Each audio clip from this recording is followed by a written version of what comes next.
যে বলেন হুজুর আমার ছেলেকে আমি হাফেজ বানাবো বা মেধাবী বানাবো, চরিত্রবান বানাবো এবং ছেলেটাকে মেধাবী বানাবো, ছেলেটাকে চরিত্রবান বানাবো, তো এই জন্য কী করণীয় হুজুর? দেখেন, ছেলেকে মাদ্রাসা দিচ্ছেন বাস এতটুকুই সীমাবদ্ধতা না, ছেলেকে মাদ্রাসা দেওয়ার পরে তার সময়গুলো সে কিভাবে কাটায় সেটা খেয়াল রাখতে হবে। ডেফিনেটলি বাচ্চাকে সর্বপ্রথম যেটা করবেন, যদি আপনি বাচ্চাকে চরিত্রবান একটা ছেলে বানাতে চান, ছেলেটাকে ডিভাইস থেকে দূরে রাখবেন।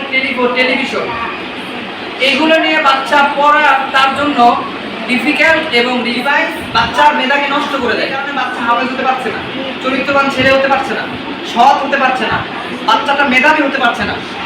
এই জন্য আপনার ভূমিকা হলো এই বাচ্চাকে মোবাইল থেকে দূরে রাখবে। কিন্তু আমরা অনেক সময় ডিভাইস সামনে নিয়ে বাচ্চাদের সামনে আমরা মোবাইল দেখে ফ্যামিলি সহ মোবাইল দেখতে চাই, সিরিয়াল দেখতে থাকি, নাটক ভিতরে থাকে অশ্লীল ব্যায়ামপানা, এগুলো দেখতে থাকি বাচ্চাদের সামনে। অ্যাকচুয়ালি আপনি যদি বাচ্চাকে নিয়তই করেন যে আপনি বাচ্চাকে হাফেজ বানাবেন, তো এই সমস্ত জিনিস থেকে দূরে রাখতে হবে। তাকে সবাই মিলে আমরা সিরিয়াল দেখি, এই যে সিরিয়ালগুলো আমরা দেখতে থাকি, সিরিয়ালের ভিতরে যে অশ্লীল ব্যায়ামপানা এগুলো সে শিখতেছে না।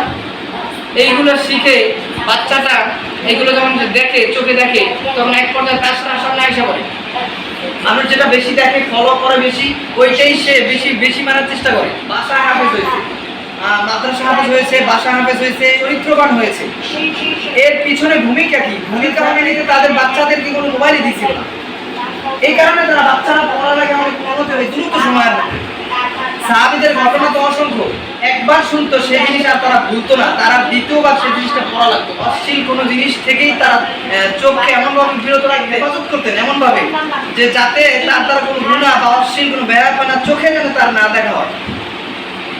সবাইকে এরকমভাবে অনুরোধ করবো, বাচ্চাকে আপনি যদি সত্যিকারই আপনি ডেফিনেটলি বাচ্চাকে হাফেজ বানাতে চান, এরকম চরিত্রবান ছেলে বানাতে চান, সৎ ছেলে বানাতে চান, তাহলে অ্যাকচুয়ালি আপনার কাজ হলো প্রথম টেলিফোন, ডিভাইস, টেলিভিশন থেকে দূরে রাখতে হবে বাচ্চাকে।